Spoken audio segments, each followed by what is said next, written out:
बाबर आजम को श्रीलंका के खिलाफ टी20 सीरीज में रश देकर महज सदाकत को मौका दिया जा सकता है। शाहीन शाह अफरीदी को भी श्रीलंका के खिलाफ उस टी20 सीरीज में रश देकर शामिल किया जा सकता है। हारिस रऊफ को अब ऐसा क्यों भाई, खिलाड़ी अपनी अब नेशनल ड्यूटी छोड़कर, कौमी टीम को छोड़कर दूसरे मुल्कों की लीगों में खेलेंगे, ऐसी बातें होंगी पाकिस्तान क्रिकेट के हलकों में आइंदा आने वाले चंद दिनों में, क्योंकि पाकिस्तान क्रिकेट बोर्ड यानी पीसीबी और क्रिकेट ऑस्ट्रेलिया में एक डील हुई है कि पाकिस्तान के जो सीनियर और फुल फ्लैज सुपरस्टार्स खिलाड़ी हैं, जिनमें शाहीन शाह अफरीदी और बाबर आजम सरे फहरिस्त हैं, ये खिलाड़ी खेलेंगे बिग बैश लीग और जवाब में ऑस्ट्रेलिया के खिलाड़ी पाकिस्तान में टी20 सीरीज खेलेंगे 3 मैचेस की। कई जो सहाफी हैं वो ये खबरें फैला रहे हैं, बल्कि फेक न्यूज फैला रहे हैं कि ऑस्ट्रेलिया 5 टी20 मैचेस खेलने आएगा।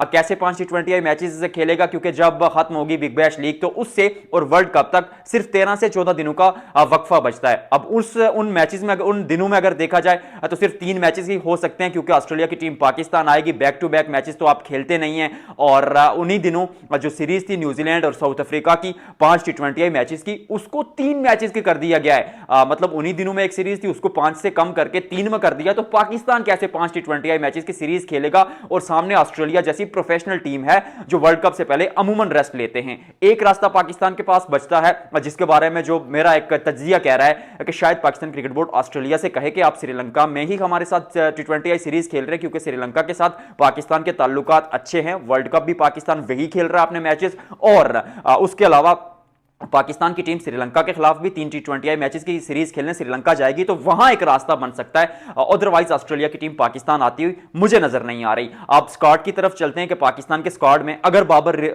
रिजवान, तो खैर उनके बारे में तो एंड पे आपको बताऊंगा कि क्या स्टोरी है। बाबर आजम और शाहीन शाह अफरीदी अगर नहीं होते तो फिर कौन सा खिलाड़ी टीम में आएगा और कौन सा जाएगा। 3 तब्दीलियां अगर पिछले स्क्वाड पर आप नजर दौड़ाएं जो पाकिस्तान, साउथ अफ्रीका और श्रीलंका के खिलाफ टी20 टीम लेकर खेला है, तो 3 तब्दीलियां उस स्क्वाड में होंगी। सबसे पहले बाबर आजम रेस्ट करेंगे, बाहर जाएंगे। शाहीन शाह अफरीदी रेस्ट करेंगे क्योंकि बिग बैश लीग खेलेंगे, और फिर तीसरे जो खिलाड़ी ड्रॉप होंगे वो हसन नवाज होंगे। अब एंट्री की अगर बात की जाए तो क्योंकि माज सदाकत ने बहुत रन बनाए, पीएसएल में 50 किया था डेब्यू पर, फिर उसके बाद मुड़कर पीछे नहीं देखा।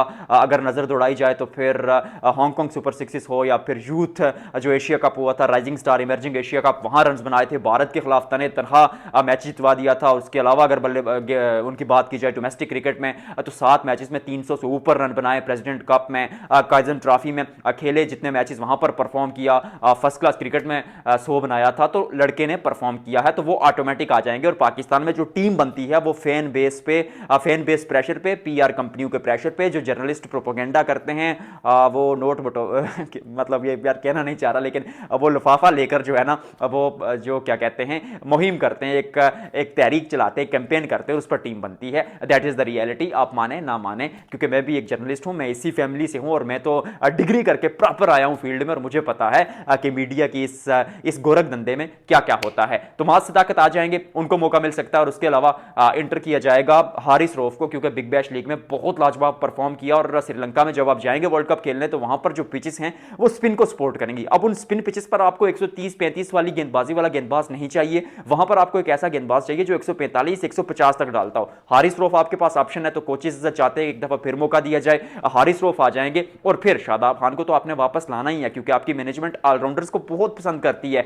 वो चाहते हैं एक ऐसा खिलाड़ी हो जो गेंदबाजी भी करे, बल्लेबाजी भी करे, फील्डिंग भी करे, तो शादाब खान से बेहतर ऑप्शन है नहीं। और फिर जो आपका कोच है और जो आपका कप्तान है वो इस्लामाबाद यूनाइटेड के साथ भी हैं, तो शादाब खान इस्लामाबाद यूनाइटेड के कप्तान हैं, तो वो ऑटोमेटिक टीम में आ जाएंगे। पर उनकी जगह आप ड्रॉप करेंगे हसन नवाज को, क्योंकि हसन नवाज की परफॉर्मेंस नहीं है, और छठे नंबर पर जितनी बल्लेबाजी हसन नवाज करते हैं उतनी तो शादाब खान भी कर लेंगे। बीच में अगर आप देखें तो जगह नहीं बनती। आप बाबर आजम को भी खिलाएंगे वर्ल्ड कप, आप शाहीन शाह अफरीदी तो गेंदबाज है, आप बाबर को खिलाएंगे, आप खिलाएंगे सलमान अली आगा तो कप्तान है, वो खेलेंगे ही। फिर साहिब अयूब आ जाते हैं, फिर फखर जमान आ जाते हैं, वो भी मिडिल ऑर्डर में खेलेंगे। साहिबजादा फरहान ऊपर आ जाएंगे, तो बीच में आपके पास जगह बनती नहीं है। एक जगह बनती है, उस्मान खान को ड्रॉप करके आप किसी और खिलाड़ी को खिला दें, लेकिन उनकी जगह शायद आखिरी मौके पर मैनेजमेंट सोचे कि मोहम्मद रिजवान को शामिल किया जाए। हालांकि अभी तक कोई ऐसी खबर नहीं है, लेकिन बोर्ड में क्योंकि रिजवान के भी कुछ हमायती लोग मौजूद हैं, हालांकि कोच नहीं चाहता कि इस तरह का एक आदमी जो है वो आपकी टीम में आए, लेकिन we have to think about this कि शायद रिजवान बिग बैश लीग के आइंदा आने वाले मैचेस में 2 मैचेस में हो सकता है 50 कर दे या कुछ ऐसा परफॉर्म कर दें कि वो उस स्पॉटलाइट में आ जाएं, क्योंकि उस्मान खान ने भी ऐसा कुछ नहीं किया कि उनको जो है वो आप आंखें बंद करके वर्ल्ड कप खिला दें।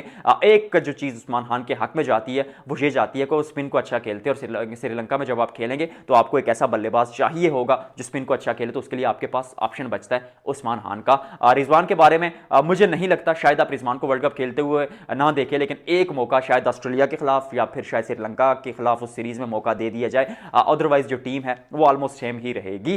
मास सदाकत अगर परफॉर्म कर देते हैं तो फिर भी उनको क्या रखेंगे, नहीं रखेंगे। मेरे नज़दीक मास सदाकत को ना सिलेक्ट किया जाए पाकिस्तान टीम में। मुझे ऐसा लगता है कि खिलाड़ी बहुत अच्छा है, लड़का होनहार है, लेकिन एट दिस स्टेज आप उनको एक सीरीज खिलाएंगे, अच्छा कर दिया तो भी वर्ल्ड कप खिलाएंगे, नहीं खिलाएंगे ये भी एक जो है मिथ है। और अगर खिला देते तो फिर लड़का फेल हो जाता तो फिर आपको उसको बिल्कुल नीचे गिरा देंगे, जो आपने उमर बिन यूसुफ, मोहम्मद हुरैरा, काशिफ अली, कई खिलाड़ियों के साथ किया। तो फिर एक और टैलेंट को ज़ाया नहीं करने का। इवन हसन नवाज जो पूरा कैरियर अपना खेला वो बतौर ओपनर खेला या नंबर 3-4 पर परफॉर्म कर रहे थे, छठे नंबर पर आप एशिया कप पर उनको धकेल देते हैं। That doesn't make any sense. ये तो खबरें थी आज स्कार्ड की। आपसे मिलते हैं अब अगली वीडियो में।